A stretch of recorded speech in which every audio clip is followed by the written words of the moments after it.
Hello everyone, स्वागत है आपका हमारे अपने चैनल यूनिकपूर्ण स्टडी में। देखिए दोस्तों, हमारा इतिहास चल रहा था और इतिहास के हमने 3 पार्ट कवर कर लिए हैं और आज हम आपके लिए चौथा पार्ट इतिहास का लेकर आए हैं, जिसमें आज हमारा टॉपिक है दोस्तों गोरखा शासन। दोस्तों आज हम गोरखा शासन के बारे में बात करेंगे। 1790 ईस्वी में हवाला बाग के साधारण युद्ध में महेंद्र चंद को गोरखों ने पराजित किया था और अल्मोड़ा पर कब्जा कर लिया था। नेक्स्ट है, गोरखा लोग जिन ब्राह्मणों को मानते थे उनमें पांडे व उपाध्याय थे। कुमाऊं पर गोरखों का अधिकार 1790 ईस्वी से 1815 ईस्वी तक रहा। लगभग 25 वर्षों तक गोरखों ने शासन किया था। कुमाऊं पर गोरखों के अधिकार के बाद प्रथम गोरखा सूबेदार लोग मल शाह था। कुमाऊं का दूसरा सूबेदार काजी नरसाई बना। चौतरिया बमशाह 1814 में सुब्बा बना और 1815 ईस्वी में फ्रेजर साहब बहादुर सूबेदार बना। 1791 ईस्वी में हरक देव की सहायता से गोरखों ने गढ़वाल पर आक्रमण करने की योजना बनाई। पूर्व में नेपाल छोटे छोटे राज्यों में विभक्त था। इन राज्यों में एक राज्य पर नरभूपाल शाह का राज करता था। नरभूपाल के बाद पृथ्वीनारायण राजा बना। इसने राज्य का विस्तार किया। पृथ्वीनारायण ने 1743 ईस्वी से 1775 तक शासन किया। इसके बाद प्रताप शाह ने 1778 ईस्वी में रण बहादुर शाह राजा बना। रण बहादुर शाह का शासन 1778 ईस्वी से 1804 ईस्वी तक रहा। गोरखा सेना ने 1790 ईस्वी में हर्षदेव जोशी की सहायता से अल्मोड़ा पर अधिकार कर लिया था। श्रीनगर की संधि गोरखा सेनापति व प्रद्युमन शाह के बीच 1792 ईस्वी में हुई थी। उत्तराखंड में गोरखा शासन को गोरखियाली नाम से भी जाना जाता है। 30 नवंबर 1814 ईस्वी में अंग्रेजों ने देहरादून पर अधिकार कर लिया था। अंग्रेजों का साथ हर्षवर्धन जोशी ने दिया तथा जनता से अंग्रेजों का साथ देने की अपील की गई। कप्तान हेरसी ने हर्षदेव जोशी को कुमाऊं का अर्लव वारिक भी कहा है। नेक्स्ट है गोरखा प्रशासन। 1790 में अल्मोड़ा पर अधिकार के समय नेपाल नरेश रण बहादुर शाह था, यानी नेपाल का जो नरेश था वह रण बहादुर शाह था। ब्राह्मण दासों को कटवा कहा जाता था। गोरखा शासन ने न्यायाधीश को विचारी कहा जाता है। सच व झूठ का पता लगाने के लिए दिव्य नामक अग्नि परीक्षा होती थी। 3 तरह की दिव्य अग्नि प्रचलित थी: गोला दीप, कढ़ाई दीप व तराजू का दीप।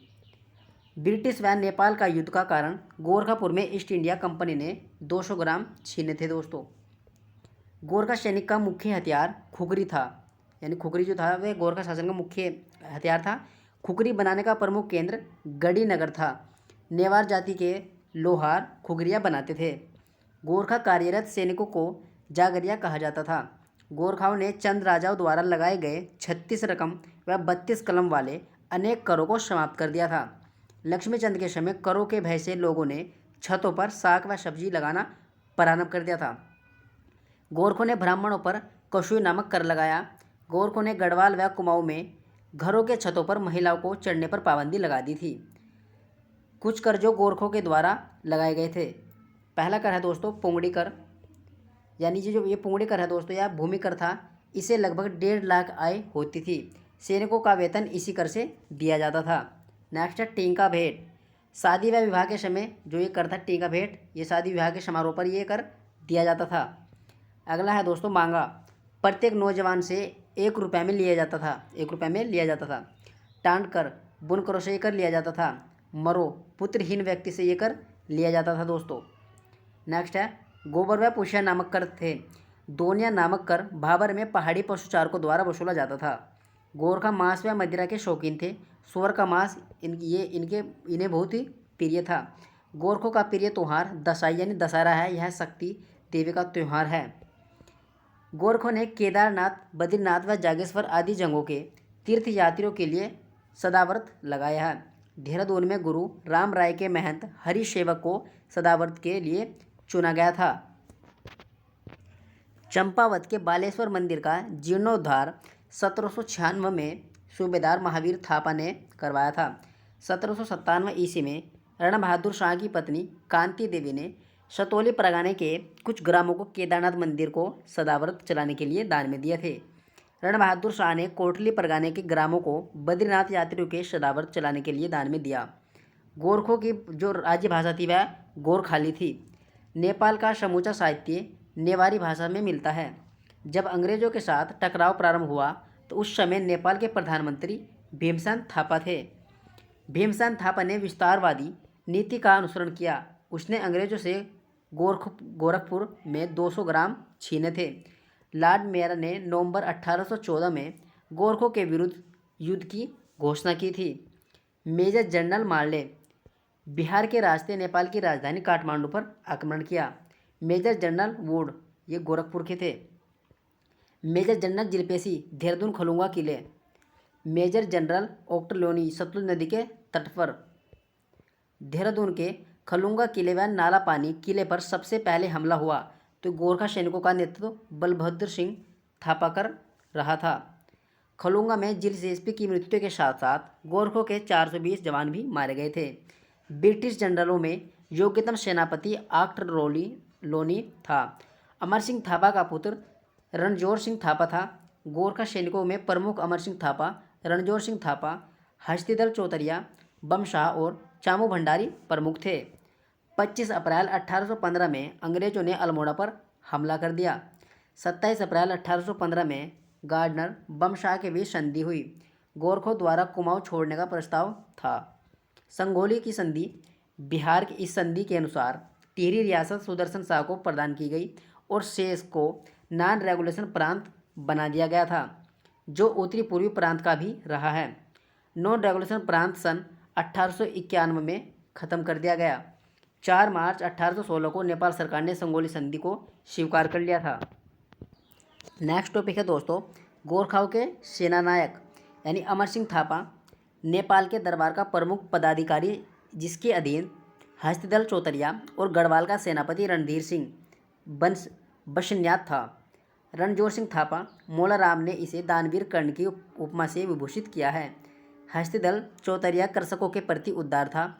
हरिद्वार इस समय दासों के बिक्री का केंद्र था। नेपाल सरकार का सर्वोत्तम अलंकार काजी से अमर सिंह थापा को विभूषित किया गया। 1812 ईस्वी में मूरक्राफ्ट कुमाऊं व गणराज्य होते हुए उनकी विस्तृत जानकारी हेतु तिब्बत गए थे। मूरक्राफ्ट के साथ हैदर खां एवं हरकदेव पंडित गए। तिब्बत प्रवेश के समय गुनसाइयों का भेष बनाया गया था। पहला भूमि बंदोबस्त 1791-1792 में ये सूबा जोगमल ने कुमाऊं में 20 नाली ज़मीन पर 1 रुपये का टैक्स लगाया था। ब्राह्मणों पर कुछ ही नामक कर 5 रुपये 1 जियोला ज़मीन पर मालगुजारी लगाई गई थी। 1800 में रण बहादुर शाह की जगह उनका पुत्र विक्रम शाह राजा बने। राजा रण बहादुर साधु बन गए और उन्होंने अपना नाम निर्गुणानंद रख लिया था। गोरखा सेनापति अमर सिंह थापा, आप इमेज में देख रहे हो दोस्तों, ये अमर सिंह थापा है। नेक्स्ट टॉपिक है दोस्तों, 1815 ईस्वी के बाद गढ़वाल क्षेत्र। सुदर्शन शाह 28 दिसंबर 1815 को सुदर्शन शाह ने टिहरी को अपनी राजधानी बना लिया था। 1823 में टिहरी का पहला भूमि बंदोबस्त हुआ। यह पवार वंश का 55वां शासक था। इसे कलाविदों का शिरोमणि भी कहा जाता है। यह कलाप्रेमी शासक था। चेतु और माणको कलाकारों को इस राजा द्वारा आश्रय दिया गया था। अंग्रेजों ने सुदर्शन शाह पर 7 लाख रुपये न देने का आरोप लगाकर श्रीनगर को अपने अधीन कर लिया था। तत्पश्चात सुदर्शन शाह ने राजधानी को श्रीनगर से 28 दिसंबर 1815 ईस्वी में टिहरी में स्थानांतरित कर दिया था। देख रहे हो दोस्तों मैप में, ये पुरानी टिहरी है। सुदर्शन शाह ने सभासार ग्रंथ को 7 खंडों में लिखा। यह स्वयं को सूरत कवि के नाम से संबोधित करता था। 1859 ईस्वी को इस राजा की मृत्यु हो गई थी। टिहरी की जनता इस राजा को बोलांदा बदरिश के नाम से जानती है। सुदर्शन शाह ने अंग्रेज अधिकारी फ्राइटन की बाग से रक्षा की थी। नेक्स्ट है दोस्तों भवानी शाह। देवप्रयाग में संस्कृत पाठशाला बनवाई थी इन्होंने। भवानी शाह साधु पर्वती के राजा थे।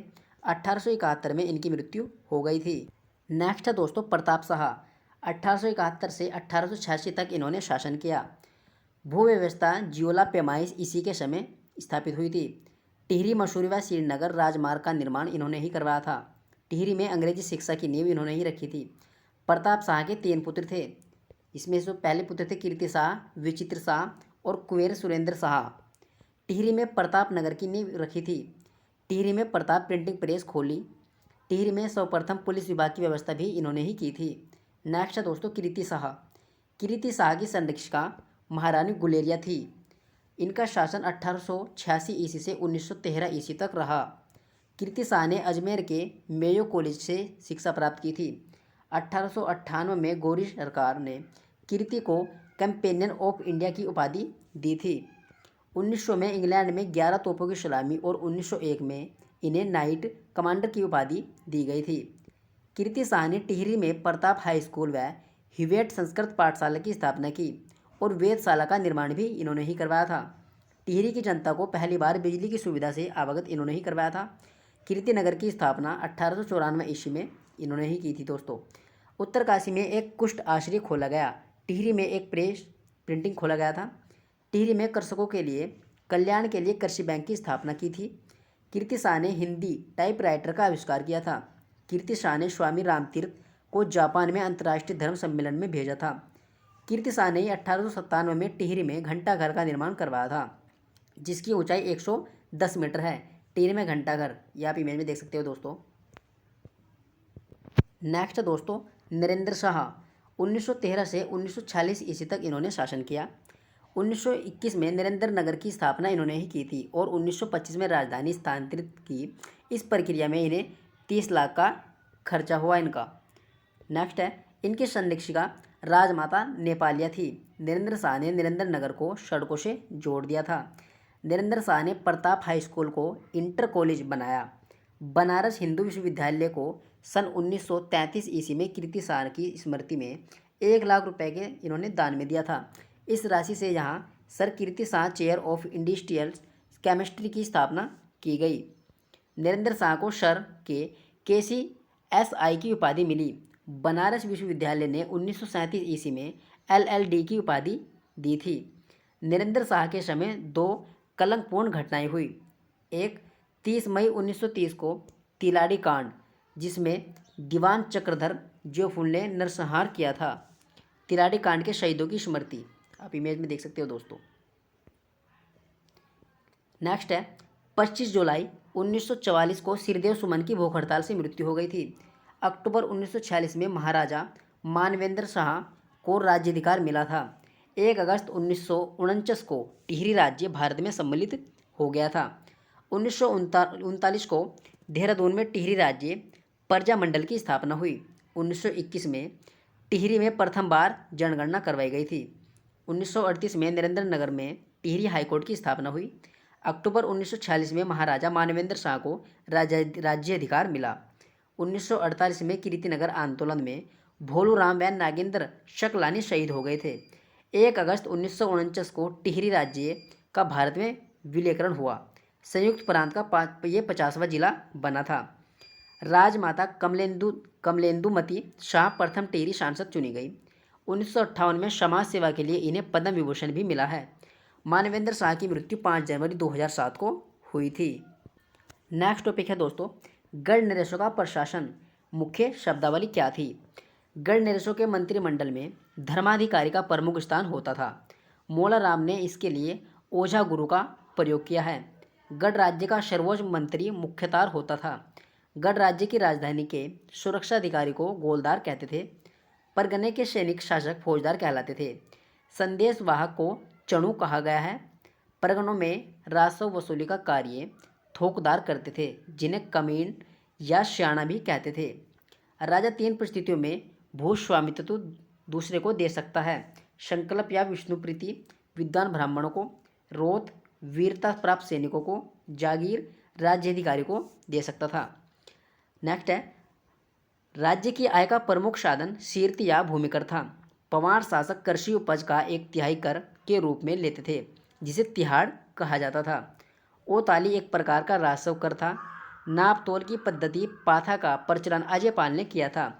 पवार काल में ग्रामीणों करों को एकत्रित कर थोकतार को भेजता था, उसको प्रधान कहा जाता था। दोस्तों, कौन सा पद वंशागुतु था? तो दोस्तों ये प्रधान है।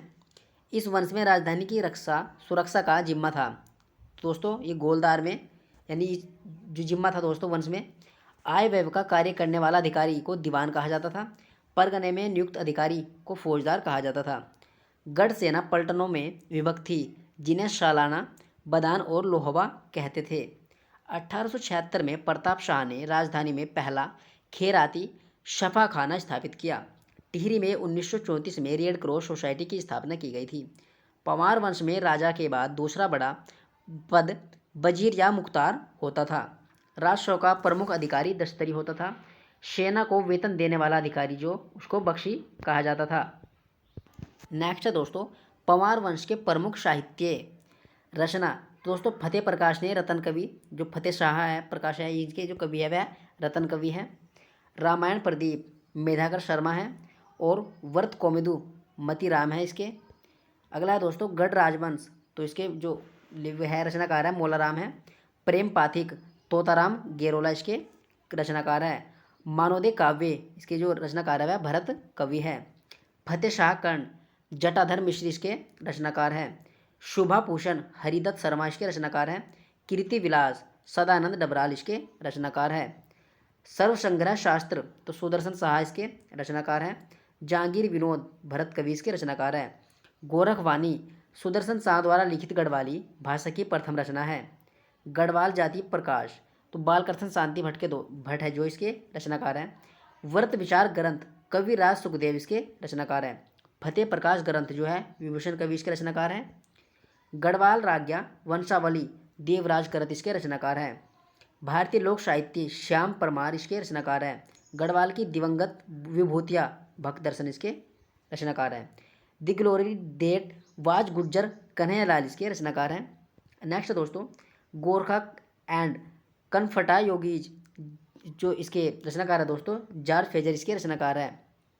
1791 में गोरखों ने किस गढ़ पर आक्रमण किया था? तो दोस्तों लंगूर गढ़ पर इन्होंने आक्रमण किया था। खुड़बुड़ा युद्ध के बारे में जानकारी मिलती है तो वैली ऑफ दून से खुड़बुड़ा का जो युद्ध हुआ था दोस्तों वैली ऑफ दून से ये जानकारी मिलती है। गोरखा आक्रमण के समय लंडोर के किस गुर्जर शासक ने प्रद्युमन शाह की सहायता की थी? तो राय दयाल सिंह ने सहायता की थी। पाली गांव का युद्ध हुआ था तो 1786 में हर्षदेव जोशी व मोहन सिंह के बीच में यह युद्ध हुआ था। नेक्स्ट है दोस्तों कौन सा लेखक प्रद्युमन शाह के कार्यकाल को कुशासन में डूबता हुआ बताता है?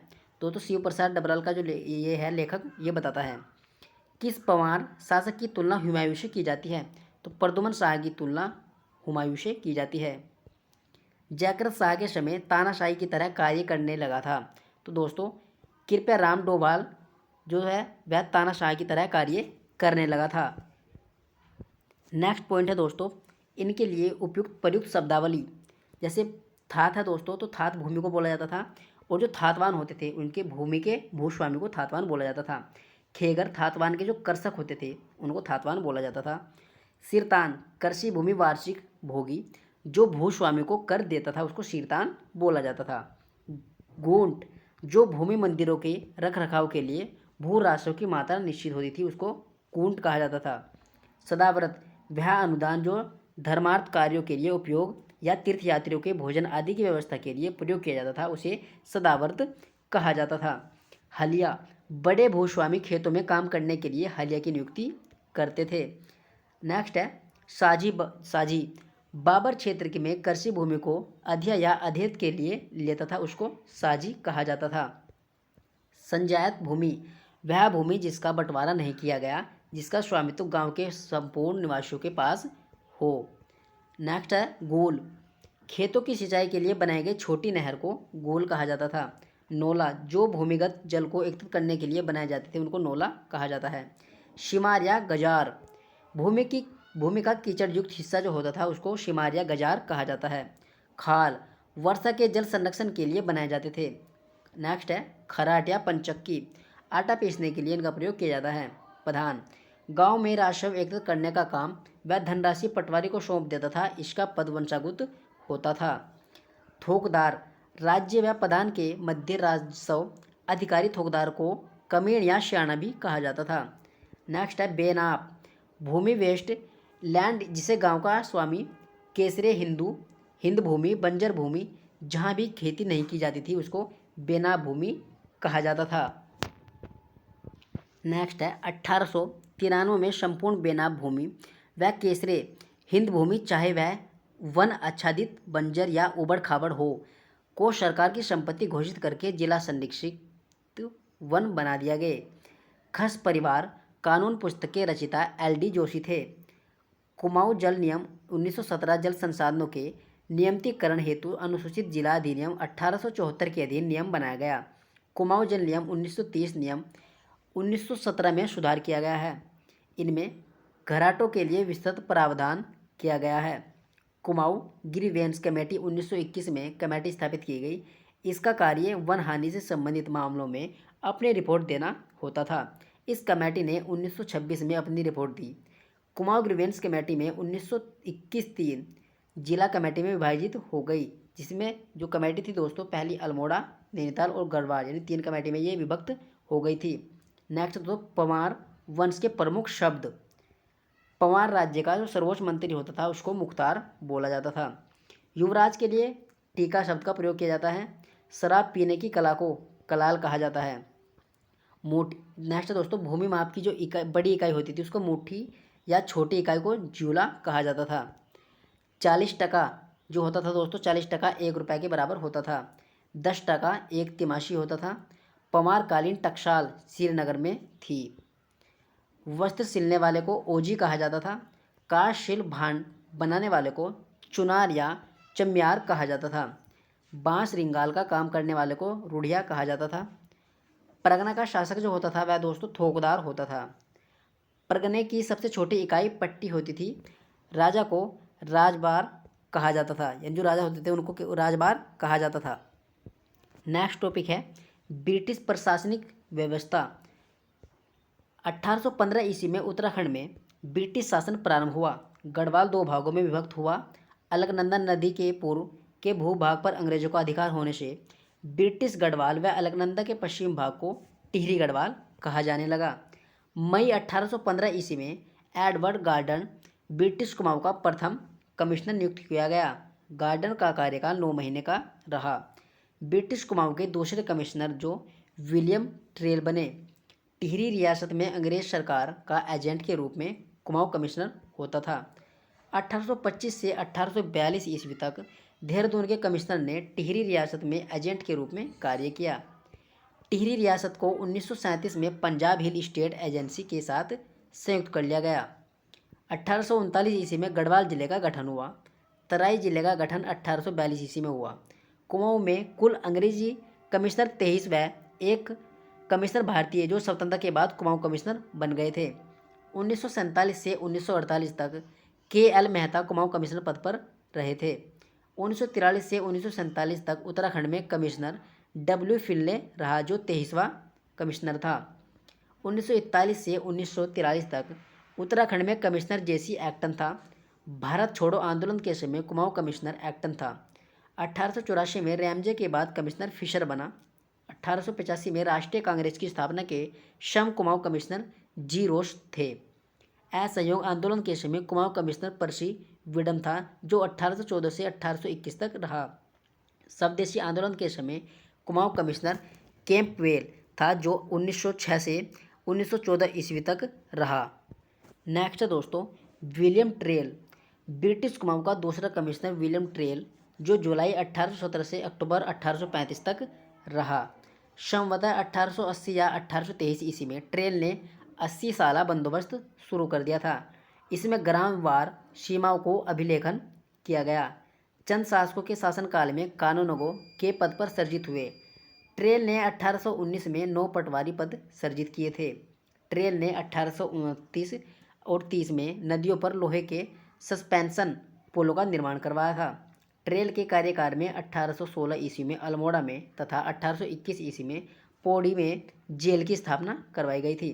ट्रेल ने 1824 में सरकारी खजाने में नियंत्रण के लिए डबल लॉक व्यवस्था लागू की थी। ब्रिटिश कुमाऊं के तीसरे कमिश्नर कर्नल जॉर्ज गोबाना जिनका कार्यकाल ये जो 1836 से 1838 में नियुक्त किए गए थे। नेक्स्ट है टॉम लुशिंगटन। गोबान के बाद चौथे कमिश्नर के पद पर 30 नवंबर 1838 को जॉर्ज टॉम्स लुशिंगटन की नियुक्ति हुई। 1848 में लुशिंगटन नैनीताल नगर में अपनी मृत्यु तक पद पर सुभूषित रहे हैं। 1842 में नैनीताल नगर पालिका गठन हेतु एक्ट पारित किया गया था। लुशिंगटन ने 1845 में खेरना नैनीताल मार्ग पर कार्य आरंभ किया। 1848 में बागेश्वर के गोमती नदी में पुल का निर्माण भी इन्होंने ही करवाया था। 1848 में अल्मोड़ा में डिस्पेंसरी कमेटी गठित की गई और अल्मोड़ा में एक औषधालय की स्थापना की गई। नेक्स्ट है दोस्तों जॉन हैलिट बेटन, जो नेक्स्ट कमिश्नर है जॉन हैलिट बेटन। लुइस के बाद बेटन 1848 से 1856 तक कुमाऊं में कमिश्नर पद पर स्थित रहे। बेटन ने 20 साल बंदोबस्त किया। इसकी व्यवस्था खसरा सर्वेक्षण से मिलती है। कमिश्नर स्टेशनरी द्वारा गढ़वाल में लोहे का प्रथम सस्पेंशन पुल का निर्माण करवाया था, जो श्रीनगर में है। इसकी लागत 17 लाख। नेक्स्ट दोस्तों कमिश्नर स्टेशनरी द्वारा गढ़वाल में लोहे का प्रथम सस्पेंशन का पुल का निर्माण करवाया था और इसकी लागत जो दोस्तों 17,078। वह इसका जो संपूर्ण कार्यकाल ये बनकर तैयार हुआ था 1853 में, ये पूर्ण रूप से बनकर तैयार हो गया था। नेक्स्ट कमिश्नर है दोस्तों sir Henry Ramsay. Ramsay Kumaon में 44 वर्षों तक विभिन्न पदों पर कार्यरत रहे थे। कमिश्नर के रूप में 28 वर्षों तक इन्होंने कार्य किया था। रैमजे 1856 से 1884 तक कमिश्नर रहे। रैमजे ने तराई बाबर के विकास हेतु तराई इम्प्रूवमेंट फंड 1883 में स्थापित किया था। हेनरी रैमजे ने नैनीताल को स्कूली शिक्षा के केंद्र के रूप में विकसित किया था। 1869 में शेरवुड कॉलेज, 1884 में वेलेस्ली हाई स्कूल, 1888 में सेंट जोसेफ कॉलेज की स्थापना कराई थी इन्होंने। पादरी विलियम बटलर ने नैनीताल में 1858 में भारत का प्रथम मेथोडिस्ट चर्च की स्थापना कराई थी। उत्तराखंड में आपदा प्रबंधन का प्रथम प्रयास रैमजे द्वारा ही किया गया था। 1867 में नैनीताल में प्रथम बार भूस्खलन हुआ। इसके कारणों का पता लगाने के लिए हिल साइड सेफ्टी कमेटी की गठित की गई थी। नैनीताल में 1880 में संकटपूर्ण भूस्खलन हुआ, जिसमें 151 लोग मर गए थे। रैमजे को कुमाऊं का बेताज बादशाह भी कहा जाता है।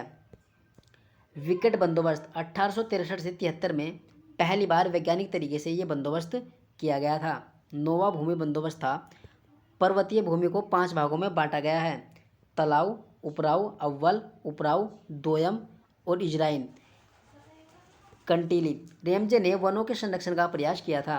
रैमजे ने उत्तराखंड के कंजर्वेटर के पद पर कार्यरत हुए ठेकेदारी प्रथा को समाप्त कर दिया था। अधिसूचित जिला अधिनियम 1874 के तहत 1931 में कुमाऊं में वन पंचायतों के लिए बनाए गए नियम इस अधिनियम के तहत आते थे। नेक्स्ट दोस्तों ब्रिटिश वन प्रबंधन।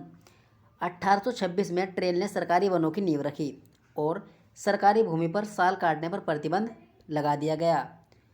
1858 में रैमजे ने ठेकेदारी प्रथा समाप्त करके वन प्रबंधन का कार्य शुरू किया था। ब्रिटिश सरकार ने 1864 में जर्मन विशेषज्ञों की मदद से वन विभाग की स्थापना की।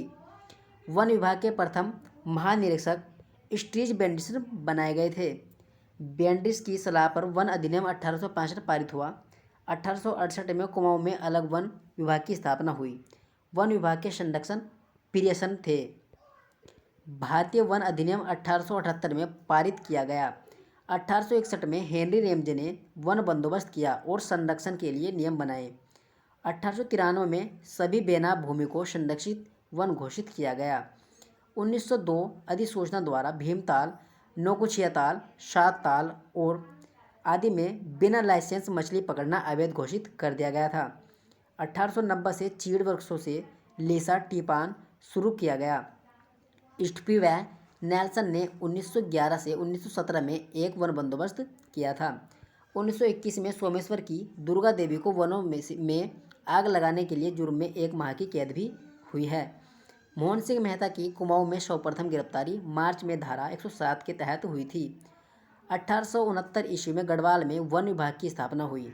सन 1893 में वेस्टलैंड को वनों के अंतर्गत लाया गया था। नेल्सन ने वन भूमि को ABC वर्ग में बांटा गया है। 1914 को गढ़वाल के वनों को 2 भागों में बांटा गया था, उत्तरी वन और दक्षिणी वन। 1924 में दोनों डिवीजनों को एक कर दिया गया।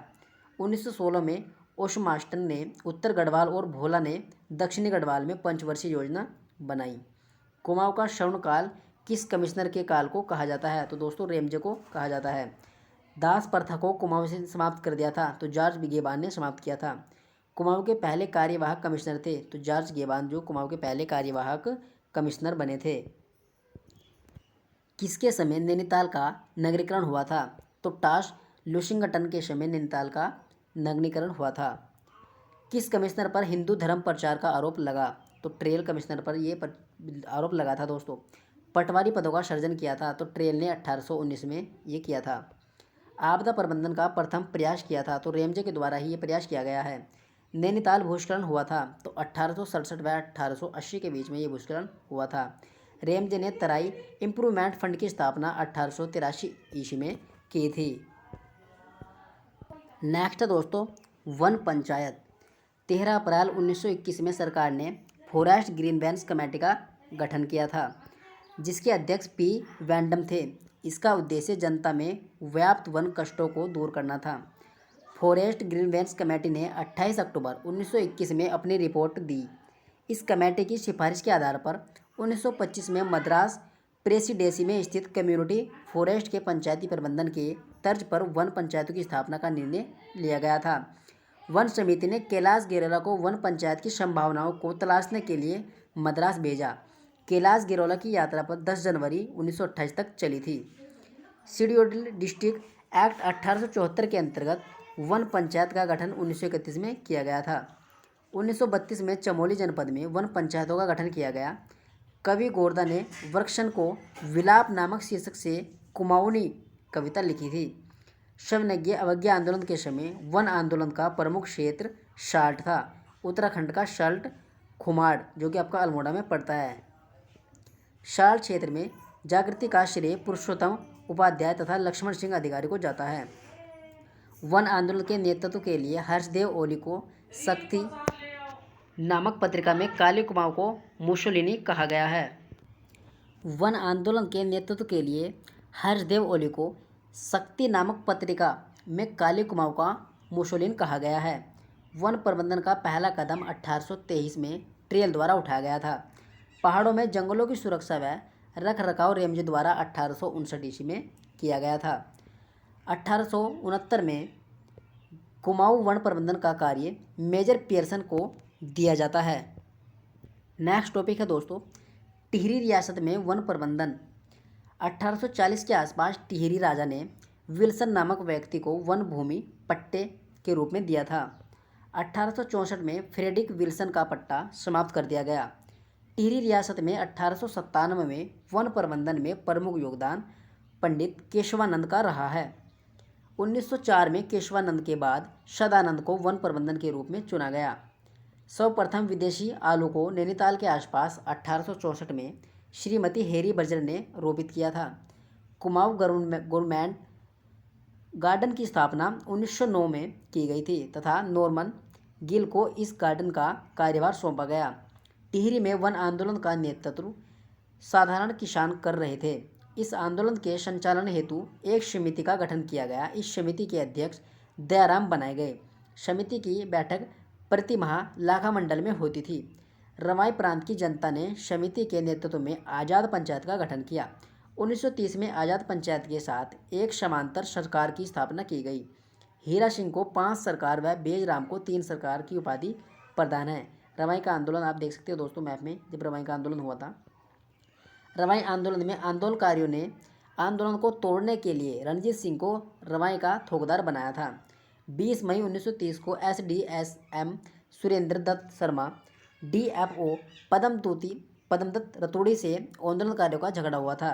30 मई 1930 को रवाई के लोग तिलाड़ी नामक स्थान पर एकत्रित हुए। तब चक्रधर ज्वाल 150 सैनिकों के साथ यहाँ पहुँचे और इसने किसानों पर गोली चलवा दी। इसमें लगभग 200 से 300 लोग मारे गए। इसे तिलाड़ी कांड के नाम से जाना जाता है। आलू की प्रजाति लोक कीपर को कुमाऊं में लाने का श्रेय नॉर्मन गिल को जाता है। नॉर्मन गिल एक वनस्पति शास्त्री थे। नॉर्मन गिल ने इटली से सफ़ेद व काले अंगूर की प्रजाति मंगाई। गिल ने 1922 में इंग्लैंड जाने के बाद कार्य रामलाल शाह को सौंप दिया था। जनरल व्हीलर ने घोड़ा खाल में तथा डेरियाज द्वारा रामगढ़ में फल उद्यान लगाए थे। हर्सिल उत्तरकाशी में बागवानी फलों की कृषि फ्रेडरिक विल्सन द्वारा शुरू की गई। इनके द्वारा सेब की एक प्रजाति विल्सन को विकसित किया गया है। दोस्तों विल्सन के द्वारा ये किया गया है। चोपटिया राष्ट्रीय उद्यान की स्थापना 1869 ईस्वी में चौबटिया उद्यान में स्टोक द्वारा रेड डेलिशियस नामक सेब की प्रजाति को उगाया गया है। चौबटिया उद्यान में 1932 में हिल फ्रूट रिसर्च स्टेशन की स्थापना की गई। 1924 में अल्मोड़ा में विवेकानंद पर्वतीय कृषि अनुसंधान संस्थान की स्थापना थी, श्री बोसी सेन ने की थी। नेक्स्ट टॉपिक है दोस्तों चाय की खेती। 1824 में बिशप हेबर ने चाय की खेती का विचार दिया था। भारत में 1834 में एक चाय कमेटी का गठन हुआ। कुमाऊं में चाय की पहली खेप 1835 ईस्वी में भीमताल व लक्ष्मेश्वर के आसपास लगाई गई। अल्मोड़ा के लक्ष्मेश्वर में सबसे पहले फोल्कनर ने बगीचा बनाया था। आप देख सकते हो दोस्तों इसमें प्रधान कार्यालय उत्तराखंड चाय विकास बोर्ड अल्मोड़ा में ये बनाया गया है। चाय विकास बोर्ड अल्मोड़ा 1835 में टिहरी गढ़वाल में चाय की खेती प्रारंभ हुई। फोल्कनर ने कुछ चाय के नमूने इंग्लैंड ले गए। यहाँ के चाय की समानता चीन से आयात की जाने वाली उलांग चाय से की गई है। 1844 में देहरादून में सरकारी चाय बागान की शुरुआत की गई। जेमिसन के द्वारा ये की गई थी दोस्तों। 1843 में कैप्टन हडसलस्टन ने पौड़ी में चाय बागानों की स्थापना की थी। 1850 में चीनी चाय विशेषज्ञ SI वांग गढ़वाल आया था। पौड़ी में डी चोफिन नामक चीनी चाय काश्तकार द्वारा सरकारी चाय फैक्ट्री की स्थापना की गई। 1928 में नैनीताल जिले में यूरोपियन द्वारा निर्मित 5 चाय के बागान थे। भवाली में मिस्टर न्यूटन और मिस्टर मुलियन का बागान, भीमताल में मिस्टर जोन्स, रामगढ़ में मिस्टर डोरियाज का बागवान थे दोस्तों, और घोड़ाखाल में व्हील द्वारा विकसित ये किए गए थे। बेरीनाग टी गार्डन बिस्ट परिवार द्वारा 1932 में जिम कार्बेट से खरीदा गया था। गिल ने 1903 में बेलाडोना की खेती कुमाऊं से शुरू की थी। गिल ने एटरोपा बेलाडोना का बीज विदेश से मंगवाकर नैनीताल तथा चौबटिया में बोया था। नॉर्मल गिल ने चौबटिया गार्डन में ही बेलाडोना की पत्तियों को सुखाने के लिए प्लांट लगवाया था। नेक्स्ट टॉपिक है दोस्तों वेदराज लोकरत्न गुमानी पंथ। गुमानी पंथ का जन्म 1790 में काशीपुर में हुआ था। गुमानी पंथ के पिता पुरुषोत्तम पंत चंद राजाओं के राजवेद थे। गुमानी पंथ के दादा नेपाल नरेश के राजवेद थे। पंत जी की माता देवमंजरी थी। गुमानी का पूरा नाम लक्ष्मी नंदन पंत या लोकरत्न पंत था। गुमानी पंत काशीपुर के राजा गुमान सिंह देव की राजसभा के कवि थे। टिहरी नरेश सुदर्शन शाह के दरबार में भी